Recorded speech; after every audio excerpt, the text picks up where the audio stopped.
Shalom, shalom. This week's Parsha is Haazinu, which we mentioned last week. And Moshe said that he was going to teach them the song and they should teach it to their children forever to be a testimony, something to be able to bring them back this song and that have this recognition. And the this poem slash song begins with the words Ha'azinu shamayim v'adabera v'tishma aretz imrei pi. And it says that he calls to testimony the heavens and the earth, to what he's about to say and to the actions of the Jewish nation throughout their existence. And Rashi says, why does he call to testify against the nation, the heavens and the earth? And it's because the people will come and go, but the heavens and earth will always be there, and they will bear witness to what has gone on. Or also that when the nation sins and strays, that their punishment will be that the heavens does not bring forth rain and the earth doesn't bring forth the produce. As we say in Shema, when the people go in the ways, they're blessed with these things, and when they don't, unfortunately, they are not. But I would like to eventually get to an explanation, something that popped into my mind, perhaps, after we discuss a little bit about this poem that talks about how the Jewish nation has gone astray, how when they turn against God who had chosen the forefathers and took care of this nation and protected them and uh, brought them into the land and gave them all sorts of blessings.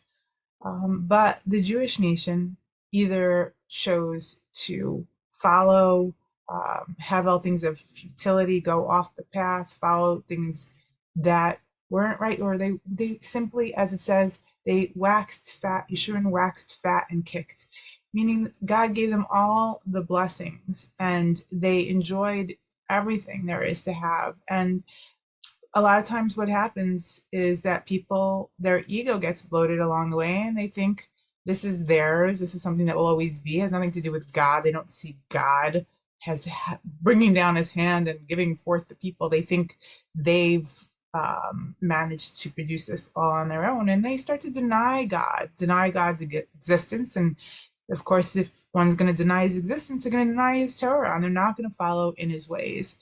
And then, unfortunately, we fall prey to the nations and suffer horrible punishments, which then God goes on to say the nations who perpetrated these against the Jewish nation will indeed suffer the consequences of that. And we will ultimately have a redemption. But I want to talk about some of the words in this Azinu and something that Moshe says um, after, and also he hints to and talks about a lot before. But when the beginning of the song, Moshe says, "Is it to Hashem that you do this, O vile and unwise people?" Meaning, you think, and this happens so much, people think that they're denying God and not following in his ways, and that we're doing something against God. We're sinning against God and that he's angry because we've sinned against him. But they're missing a basic idea, is that God gave us the Torah and the mitzvot, the beautiful country, the land, and all the blessings for our own good, that we should follow in his way, so we should have a good life. And if we think we're not following his mitzvah, we're just doing something that's against God and we're living a good life the way we think it's a good life, we're silly. We're missing the big picture. God doesn't give us these commandments for him. He gives it to us for us to have a good life. And if we stray from them, we'll find that we're eventually led down a path that we've seen over and over again since we become a nation that leads to no good, definitely not blessing. And then after this song, I love what Moshe says. He said things like this all through Devarim.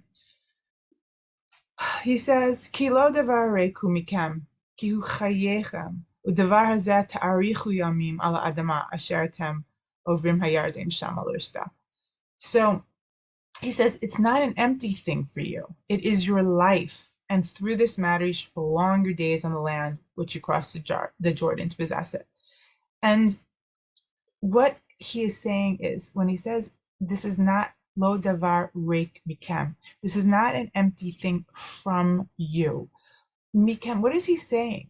He's saying that these Torah and mitzvot and ways of God, it's not something that's empty from you. It exists within you to want to do these things because that is what feeds your soul slash body when you do these things. Just like you can eat junk food and it'll manage to keep you alive, maybe shorter lifespan than when you eat healthy food, you'll stay alive, but you're not feeding it the nutrients it needs, right?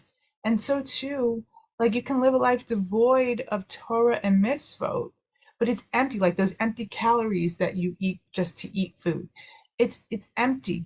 But the things that are not empty from you are these mitzvot that nourish your soul and give you long life. It is your life. It is what feeds the real life. Because people can exist without Torah and mitzvot, but it's on those empty calories and it's not really feeding who they are. And so Moshe's saying, when you do the Torah and the mitzvot, you are enhancing your own life. You're not, doing this to score points with God or anything. God gave you them for you because he loves you and he wants your life to be good. And the people throughout have never understood that. And they think that they deny God and not follow in his ways, that they're not harming themselves. It's only something that's anti-God. It's wrong. Missing the big picture altogether. And so I want to bring that back to this question in the beginning when Moshe in the song Haazinu, he brings to testify the heavens and the earth and what that means. And I think what it means is that each individual is a composite of both heaven and earth. We have our soul and neshama that comes from God, from heavens, so to speak, and we have the afar min adama, we have the dust of the earth, the physical and the spiritual that we are made of, and that will testify against us because what we are made of will know if we were capable with the soul and the body that God gave us, were we really capable of doing what's expected to us, or was it too much for us? And it is our own self, what we are made of, that will come in the end of days to testify against us whether we really have done what we could have or whether we did not do. And you know what? When we walk around, everybody knows when you have that gut, I don't like it's not from our gut, but that gut feeling of what to do, what's right, what's wrong. That's the combination of who you are telling you to steer in the direction. But it all comes, you have to have the will and the desire to want to do what's right. And if you focus yourself and you say, I want to do what's right, that gut reaction will help you along the way to find the right things. And of course, always, God will help those who want to walk in his ways slowly but surely, help guide you in the right ways. So between your will to do what's right and the help of God and the Torah, we should be able to find that. It's not easy. It's really not easy. Every step of everything we do requires analysis, and there's no pat answers.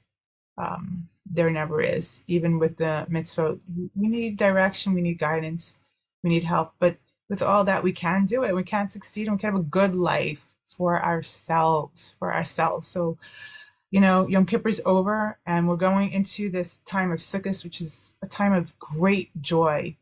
Hopefully, that we've come closer to understanding on Yom Kippur who we really are, and to be able to have this celebration, this holiday, this joy between us under God's wings of the Sukkah, um, and celebrate and eat and um, do meaningful things. And with that, I wish you all a Shabbat Shalom. Blessed one. Take care. Till next time.